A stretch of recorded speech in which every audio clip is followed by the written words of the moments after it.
donc la création du Printemps de Bourges cette année. C'est une création un peu particulière, elle est née de plusieurs envies. On a Nina Simone en tête depuis très longtemps, parce que je pense que pour tous les gens qui aiment la musique, elle est dans notre ADN et dans nos oreilles. Et quand on aime les interprètes, on peut pas ne pas penser tout le temps à Nina Simone.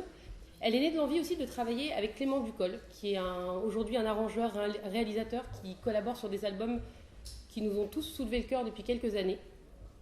Et ça tombe bien parce que Clément Ducol travaillait sur un projet autour de Nina Simone. Et l'idée, c'était de faire un projet très puzzle. Ce qui nous saisit chez Nina Simone, c'est l'interprète qu'elle est, et c'est surtout à quel point elle est peut-être la première rockstar. On la considère souvent comme une jazzwoman, comme une blueswoman, mais en fait, moi, je trouve que c'est une grande rockeuse. Et ça transpire, c'est plein d'aspérité, c'est plein de relief, plein d'ombre. Et c'est cette âme de rockeuse qui nous a plu, c'est aussi cette âme de citoyenne très forte et très engagée. Et cette année, c'est un des points forts du printemps, c'est de faire appel à des gens comme Juliette Gréco, de faire ce focus sur le Moyen-Orient et en fait de parler de gens qui au-delà de leur position d'artiste, ont des vraies positions de citoyens et des vrais engagements. Et la dernière facette de cette création, c'était de se rendre compte de toutes les personnalités qui composaient Nina Simone, de toutes ses facettes, de sa sensibilité à la base à la musique classique qui a évolué vers des choses, comme je vous disais, plus blues, plus rock, plus jazz. Et en fait, c'était de réunir autour de ce projet, grâce entre autres à Clément, des artistes qui ont un tas de facettes. C'est comme si ce soir, vous aviez là en partie, et vous aurez demain sur scène, plein de pièces d'un même puzzle. En fait, voilà. C'est un peu ça l'idée de la création. Pour vous présenter ça, maintenant, les grands interprètes, ça sert à rien d'intellectualiser 10 ans leur projet, il faut juste écouter et les vivre. Donc Clément va nous rejoindre pour parler du projet, et moi je vais vous laisser, si vous voulez, poser des questions. Alors à Hugh Coltman qui est là, Sandra Nkake, Liane Lahavas, ce sera en anglais, mais j'essaierai d'aider à traduire, mais peut-être que tu m'aideras. She speaks French. She speaks French. Camille, évidemment, et Catherine Boissière, qui est directrice de la communication de la SACEM, qui est notre partenaire privilégié sur cette création. Et on remercie la SACEM de nous permettre de monter des projets comme celui-là qui nous tiennent à cœur.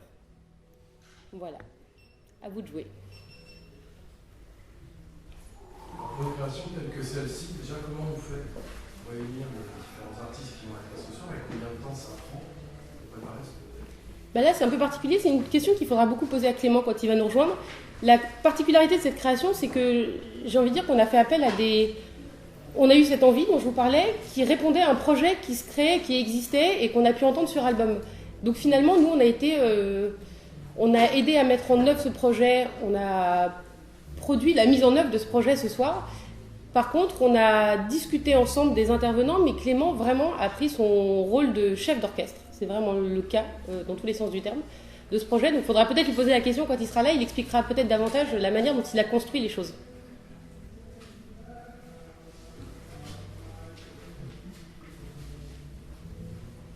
Une autre question ? Oui.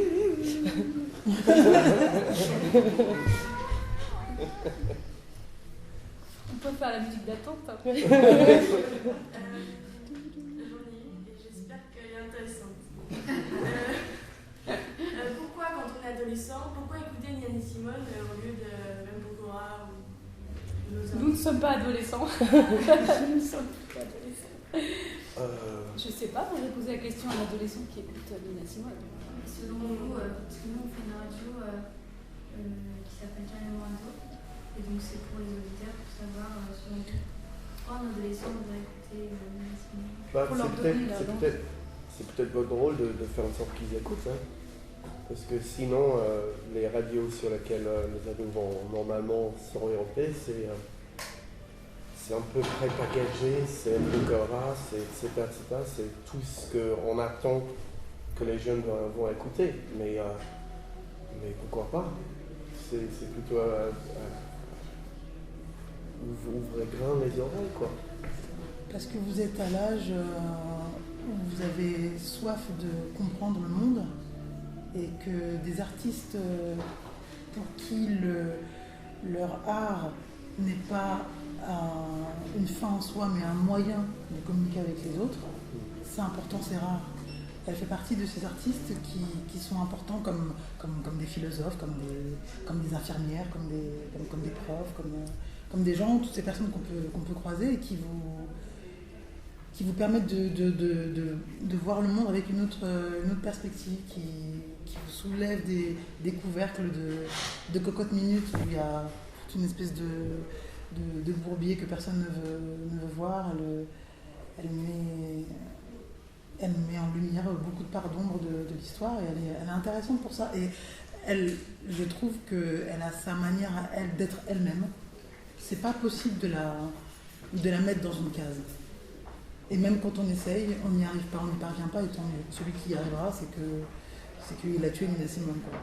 Mais voilà, elle dit qu'il faut que ce monde est âpre, et en particulier quand on est une femme, et ça n'a pas changé, et que c'est important d'être ouvert sur le monde, donc c'est important de s'enrichir d'autres musiques, de lire des bouquins, d'écouter plein de musiques différentes.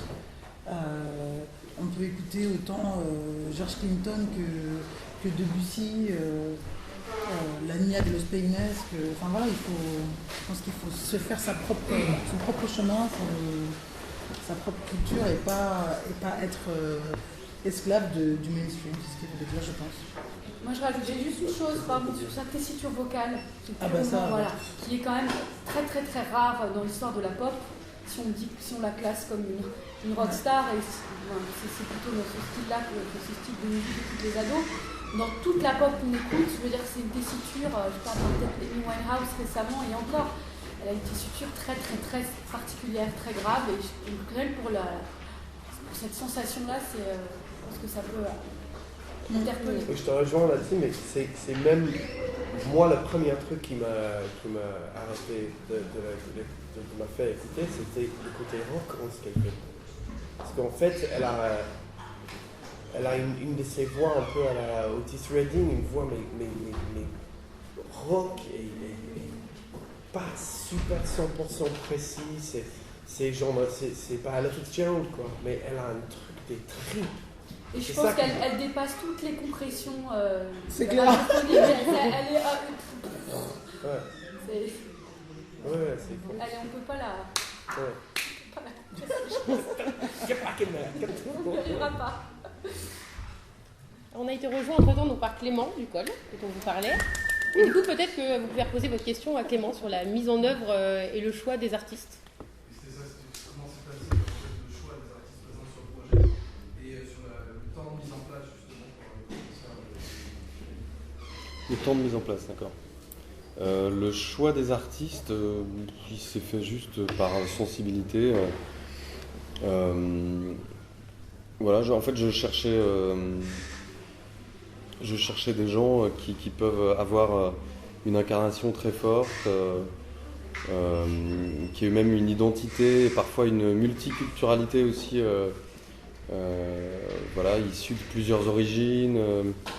C'est d'ailleurs le choix que j'ai fait aussi en choisissant les musiciens, qui eux-mêmes, Boyan Z est serbe, vit en France, mais s'est inspiré de plein de cultures différentes. Cyril Atef a vécu aux États-Unis, en Allemagne, est passionné par la musique africaine. Et Disco, Christophe Minck, le bassiste, lui, il est pareil, il a voyagé énormément d'un pays à l'autre. Il tourne avec beaucoup d'artistes africains aussi. Donc je cherchais aussi des artistes et des musiciens qui puissent avoir cette ouverture sur le monde et pourquoi pas des origines diverses. Voilà. Et alors après la préparation du concert, comment dire ? Non, je suis pas obligé de dire. Non, mais la préparation du concert, ça a été assez. Pour moi, c'était une chance de pouvoir mettre tout de suite en live un album qui venait de sortir.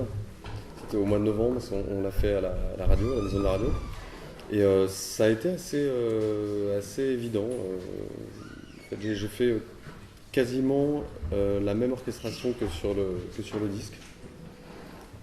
Voilà, je ne sais pas exactement ce que c'est la question de la préparation du concert. C'est plus sur le timing, une fois l'équipe réunie. Ah, le timing, la logistique, l'intendance. Oui, le timing, c'est des journées marathon. En fait, on arrive en général la veille du concert. On fait une grosse balance avec tous les groupes de musiciens, parce qu'on a un orchestre à cordes sur le plateau, un quintet de cuivre, le trio de musiciens, un trio de choristes. Et donc il faut balancer tous ces gens et ensuite faire une répétition par artiste la veille du concert, qui se poursuit le jour du concert le matin. L'après-midi on fait un filage tous ensemble du concert et le soir concert. Donc autant vous dire on est j'exploite absolument tout le monde et on est en apnée pendant 2 jours. Quoi. Mais moi j'adore ça, j'adore cette surchauffe totale. Oui. Vous avez, pardon, excusez-moi. Voilà. Moi, ma question, ça serait pour Sandra. Donc, vous avez évoqué quelque chose de très intéressant tout à l'heure, que Nina Simone, c'est une personnalité. C'était pas seulement une artiste, c'était quelqu'un de très engagé, qui avait une voix, mais qui avait aussi un combat. Combat du droit de l'homme, mais en même temps, en tant que femme, à l'époque, c'était pas évident. Aujourd'hui, vous avez intégré cette création. Je voulais savoir qu'est-ce qui vous a motivé à intégrer cette création en tant qu'artiste, mais surtout en tant que femme et blanche. Alors, je ne sais pas dans quel ordre répondre à cette question. D'abord, un projet autour de Nina Simone, j'en ai pas entendu parler avant. Donc, d'abord, j'avais envie de dire oui. Évidemment, je me suis posé la question de mais qui participe et en fait, c'était très important de savoir qu'on allait être dans une communauté de cœur et intellectuel pour défendre un propos. La chanson, parce que c'est ma chanson préférée au monde, enfin celle qui me fait pleurer, enfin qui a beaucoup d'importance et dans ma vie, dans celle de ma mère. Enfin, je veux dire, il y a quelque chose de l'ordre de la filiation. Plein de raisons. Pourquoi est-ce que j'aurais dit non? Je sais pas, je cherche. Il aurait fallu que je sois malade peut-être. Juste, je me permets peut-être que pour Liane, Liane ne parle pas français. Ça peut être pas mal que si vous voulez qu'elle agisse aussi dans... Pour elle, c'est un peu... Là, pour l'instant, c'est un peu abstrait. Donc vous vouliez poser la question sur... En fait, la démarche d'intégrer cette création en tant qu'artiste the question is about the fact to be a part of a kind of creation when you're a woman, you're a black woman, as Nina Simone, and is there something especially strong about this for you? Kind of like, how did you go about, I mean, was that an important part of your choice of saying yes for this project, and how did you go about? For me, it wasn't anything to do with being black or Nina being black. I just really, really love her music, and I feel that she, whatever colour she was, she would have been a really strong woman anyway. So I did it because of that. Je crois qu'on est tous touchés par son intégrité en fait. Quelle que soit sa couleur ou son histoire d'ailleurs. C'est vrai, c'est son... Dans le sens où, effectivement... Non, mais vous avez raison de l'évoquer. Ses débuts, si on regarde un petit peu, on lit un petit peu la biographie de Nina Simone, on sait qu'effectivement, elle a évolué quand même dans des milieux que c'était pas évident. Qui était raciste. Et puis voilà. Donc, du coup, on le ressent aussi au travers de ses chansons, au travers de ses expressions musicales. C'est dans ce sens-là que je pose la question, en fait. Et c'est une femme qui a, à mon sens, à son époque, une originalité, c'est qu'elle a parlé de Black African Music. Donc c'était Classical music. Black Classical Music. African Classical. Black Classical music. Enfin, pour moi, dans le Black, c'était pas seulement le noir américain, c'était l'africain. Et ça, pour moi, c'est une vraie originalité de Nina Simone, parce qu'on sent vraiment ça. Surtout pour... Elle est retournée à ça. Surtout pour aux États-Unis, à cette époque-là, où c'était...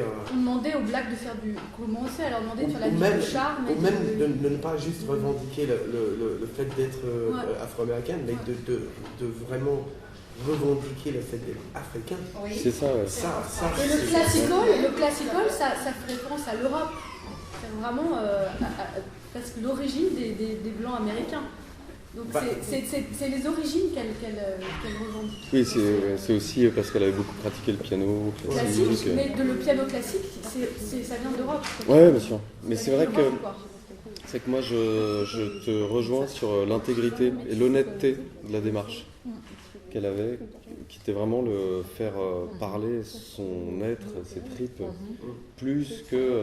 Moi j'avais pas super envie sur le disque, je sais pas comment on l'entend, mais en tout cas de faire paraître le côté énervé, en colère qu'elle avait, parce qu'elle était quand même une femme en colère.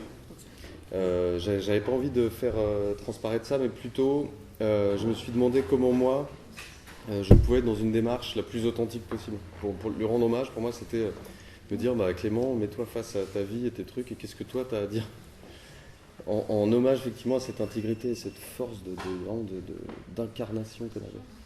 Plus que ce combat qu'elle a vécu. Juste une question, je suis Catherine Boissière, on ne s'est pas présenté, je bosse pour la SACEM et donc on a apporté un soutien. Comment tu as choisi les œuvres en fait? Qu'est-ce qui s'est imposé En fait, au début, moi j'avoue, je connaissais pas si bien que ça. Enfin, je connaissais tous les gros tubes, mais je ne m'étais pas complètement plongé dans ces chansons qu'elle a interprétées. Et au début, je me suis dit, tiens, on va faire que les chansons qu'elle a composées. Et en fait, il y en a très peu. Donc il y a Four Women que chante Sandra Nkake.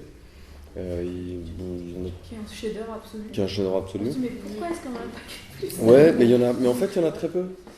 Mais en fait, du coup, alors au début, je suis parti là-dessus. Et après, je me suis dit, non, c'est débile. En fait, c'est une interprète géniale. Et on s'en fout de qui a écrit ce truc-là. Et ça, j'adore. Parce qu'en fait, moi, j'ai fait un parcours classique, une musique classique. Et en musique classique, on passe son temps à réinterpréter des œuvres. Et en fait, il y a pas mal de gens qui crient au scandale en disant « Ouais, réinterpréter une interprète aussi géniale, c'est sacrilège, je sais pas quoi. » Et en fait, c'est ce qu'elle a fait toute sa vie, réinterpréter des œuvres de compositeurs qu'on connaît même pas. Et c'est vachement intéressant, comme dans la musique classique, de voir que l'œuvre dépasse le créateur. C'est-à-dire que, en fait, elle a sa vie propre, et après, c'est les interprètes qui lui redonnent, avec leur intégrité et leur incarnation, qui leur redonnent une autre vie. Une lecture. Une autre lecture. Et donc, c'est ce qu'on a fait. Voilà, donc après, j'ai choisi des titres qui, moi, me plaisaient, me touchaient, parfois des titres... alors, il y avait quand même des incontournables, qu'on avait tous envie de réentendre, même si pour moi, c'était très difficile, parce que réécrire des choses sur des titres qui sont aussi géniaux, c'est pas facile. Du coup, après, j'ai voulu aussi prendre des titres un peu moins connus, comme Stupid Dog, comme Send You High, que chante Sophie Hunger sur les disques et que chante Yael Naïm demain, qui est plutôt je crois que c'est un négro spiritual au départ. Voilà. Donc voilà, on a essayé de faire un équilibre entre des titres que personne connaissait, des titres que personne connaissait, qui étaient moins connus, d'autres très connus. Voilà. Je précise qu'on a été rejoint par Sly Johnson et par Ben Oncle Soul qui est là et qu'il y a 3 absentes que vous verrez demain soir, mais c'est parce qu'elles jouent ce soir, qui sont Yael Naïm, Camélia Jordana et Inti Zara, voilà, qui sont en concert ce soir et que vous pouvez aller voir dès qu'on se quitte. Je vous invite même à aller voir, mais là vous aurez la troupe du coup au complet demain soir.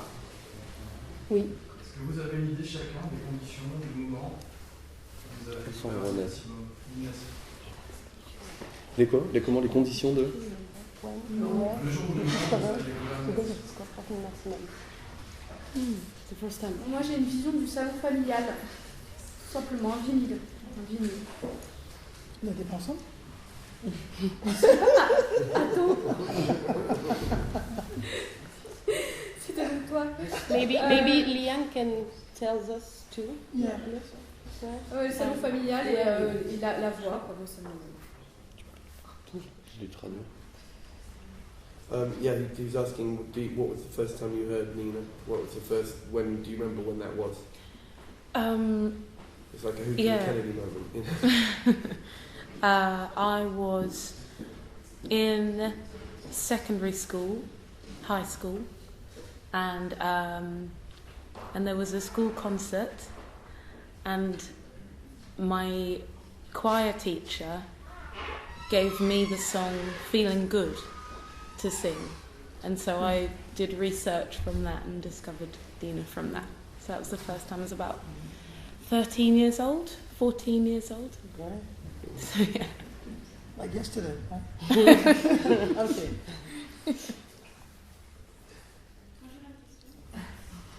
Ce serait pour vous et pour les deux artistes, pourquoi vous avez choisi de prendre Nina Simone comme empreinte musicale? Parce qu'il y a aussi pas mal d'artistes, je pense, qui ont une grande histoire, qui ont fait des tubes très importants et qui ont aidé, je pense, pas mal de personnes. Donc pourquoi ce choix, selon quels critères? Et si vous, ça ne vous fait pas peur de reprendre des titres, de peur que le public puisse se dire « Ah, elle sort sur la notoriété d'une autre » et ça puisse pouvoir nuire à votre profession du coup. Si je peux répondre au dernier. Du tout, quoi. Pour moi, la chanson que j'interprète, c'est pur plaisir à la chanter. C'est une chance, oui, ça c'est sûr. Non, mais moi je trouve pas que d'aller voir un artiste qui chante une chanson de quelqu'un d'autre, moi j'écris des chansons, je chante aussi des chansons des autres. Pour moi, c'est la chanson, quoi. C'est la chanson. Si la chanson touche, point. Après, bon, s'il y a quelqu'un dans le public qui va dire ça c'est pas sa chanson, il sait pas comment écrire des chansons, bah tant pis pour lui, quoi. Ouais, je pense qu'il faut dépasser ça. C'est juste, moi si je fais ce métier, si on peut dire, si je fais ça, c'est parce que j'ai le choix de pouvoir faire quelque chose que j'aime, et ça c'est tellement précieux. Donc c'est rien à voir qui écrit des chansons. Je suis en train de bosser sur un disque de Nat King Cole, il a écrit très peu de ses titres. Mais dis donc, les titres, c'est tue, quoi. Mais pourquoi pas chanter des chansons qui tuent? C'est vrai qu'il y a peut-être des meilleurs disques.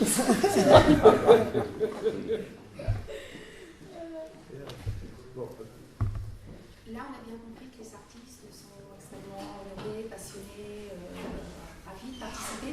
En revanche, est-ce que ça n'est pas frustrant pour certains d'entre eux d'interpréter un titre plutôt qu'un autre? Je suppose que c'est vous qui avez décidé. C'est Sandra qui m'a piqué mon titre, on s'est disputé comme des chiffonnières. Et elle m'a dit qu'on ne dirait pas. Vous voulez dire pour le concert? Voilà, oui. Donc vous voulez dire pour le concert, pour les interprètes qui n'étaient pas sur le disque? C'est ça? D'accord. Oui, bah après c'est une commande, quoi, un petit peu, c'est vrai. Mais par exemple, Camélia Jordana m'a dit moi j'aimerais absolument chanter un autre titre, est-ce que c'est possible? J'ai dit bah oui. Enfin...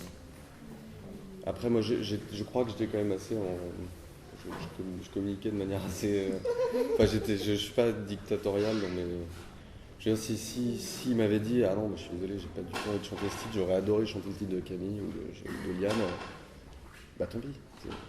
Mais j'en ai pas eu ce problème-là. Donc ça s'est passé dans le dialogue. Et puis je crois que c'est agréable, là je parle un peu pour vous, mais j'ai l'impression que c'est peut-être un peu agréable aussi, comme vous passez votre temps à porter votre projet, que tout d'un coup quelqu'un vous dise bah tiens tu vas chanter cette chanson, parce que tu vas faire un truc, ça fait du bien aussi. J'ai l'impression pour eux, parce qu'ils sont toujours en train de porter leur chanson, leur projet, leur truc, et c'est moi qui décide, c'est moi qui vais tout décider. Et là, bah non, c'est pour une fois, il faut qu'ils répondent à une attente. Et c'est agréable aussi, non? Se faire un peu materner pour autant. C'est celle qui nous fait confiance aussi.